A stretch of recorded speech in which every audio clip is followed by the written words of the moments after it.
Guys, doctor Devendra Rathore here. Welcome to modern health and nutrition. बात करेंगे आज फीवर और माइल्जिया में क्या रिलेशन होता है, क्या फीवर के बाद माइल्जिया होता है और माइल्जिया के साथ फीवर हमें क्यों लगता है, फीवर के बाद हमारे शरीर में क्यों दर्द रहता है, जकड़न रहती है। आज उसी विषय पर चर्चा रहेगी। तो अगर आप चैनल पर नए हैं तो प्लीज सब्सक्राइब कर दीजिए चैनल को और बेल नोटिफिकेशन दबा दीजिए ताकि आपको आने वाली हर अपडेट मिलती रहे।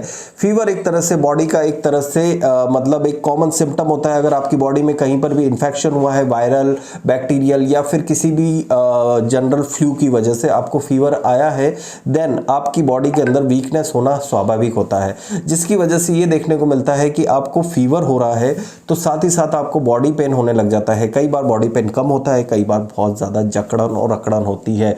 वायरल फीवर के बारे में अगर हम बात करें तो नियर अबाउट 200 तरह के वायरल कॉमन वायरल इन्फेक्शंस होते हैं जिन्हें हम डायग्नोस भी नहीं कर सकते। अगर हम कॉमन फ्लू के बारे में बात करें, स्वाइन फ्लू, अभी जो चल रहा है कोरोना वायरस, और इन जो एक देखा जाए तो नॉर्मल बर्ड फ्लू, ये सब कॉमन वायरल इन्फेक्शन होते हैं जिनकी डायग्नोसिस ज़रूरी होती है। लेकिन अगर आपको फीवर आया है और अगर आपने टेस्ट करवाया है डेंगू, मलेरिया, टाइफॉइड, चिकनगुनिया और स्वाइन फ्लू और कोरोना वायरस, अगर कोविड, अगर ये सब नहीं निकलता है तो भी वो वायरल इन्फेक्शन हो सकता है।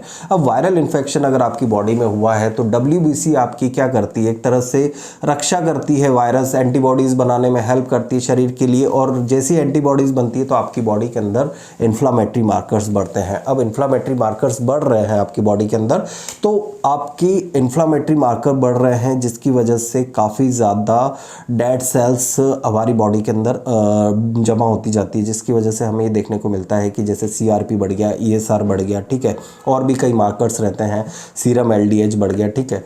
ये सब मार्कर्स बढ़ते जाते हैं जिसकी वजह से आपको आपकी बॉडी के अंदर थकान, दर्द, कमज़ोरी और काफ़ी ज़्यादा एक्कीनेस और स्टिफनेस लगने लग जाती है स्मॉल जॉइंट्स में, ठीक है। तो अब क्या करना चाहिए उस पर्टिकुलर कंडीशन में, उस विषय में बात करते हैं। तो जनरल मैनेजमेंट के बारे में हम बात करेंगे। होम्योपैथिक मेडिकेशंस में हम ऐसी स्पेसिफिक मेडिकेशन देते हैं जो कि मसल्स रिलैक्सेंट होती है पर्टिकुलर, साथ ही साथ पेन रिलीविंग मेडिकेशंस हम पर्टिकुलर प्रोवाइड करते हैं पेशेंट को आफ्टर फीवर।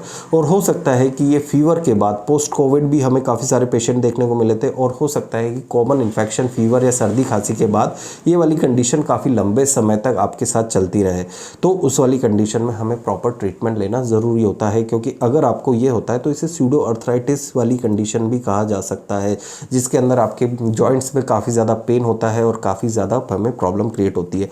कई बार हमने ऐसे पेशेंट देखे हैं जिनको 15 से 20 दिन बाद भी, फीवर के बाद भी उनको पेन प्रेजेंट रहा है। हमने उनका यूरिक एसिड टेस्ट करवाया, RA टेस्ट करवाया, लेकिन वो सब चीज़ें नॉर्मल आती है।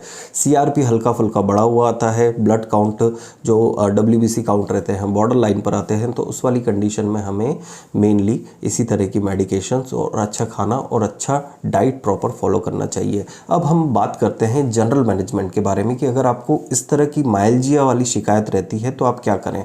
सबसे पहली चीज़, माइल्जिया रहता है तो आप स्ट्रेचिंग एक्सरसाइजेस करें, ठीक है। आप जैसे अगर आपकी उंगलियों में माइल्जिया है तो आप इस तरह से स्ट्रेचिंग एक्सरसाइज कर सकते हो। लेग्स के लिए है तो आप इस तरह से आपकी काफ मसल्स को स्ट्रेच कर सकते हो।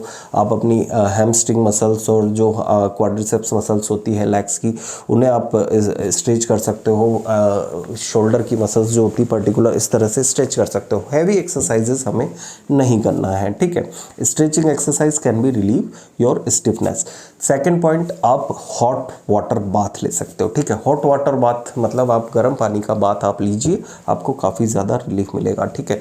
कोई जॉइंट्स आपका ज़्यादा स्टिफ लग रहा है, पेन ज़्यादा लग रहा है, तो जैसे अगर हाथों में जॉइंट्स में पेन लग रहा है तो अपने हाथों को गर्म पानी में थोड़ी देर के लिए डिप करके रख सकते हो, उससे भी आपको काफ़ी रिलीफ मिलेगा। साथ ही साथ कुछ मेडिकेशंस होती हैं, कुछ इसी तरह की कुछ ऐसी मेडिकेशंस होती है जो कि मसल्स रिलैक्स करती है, पेन रिलीविंग मेडिकेशन होती है।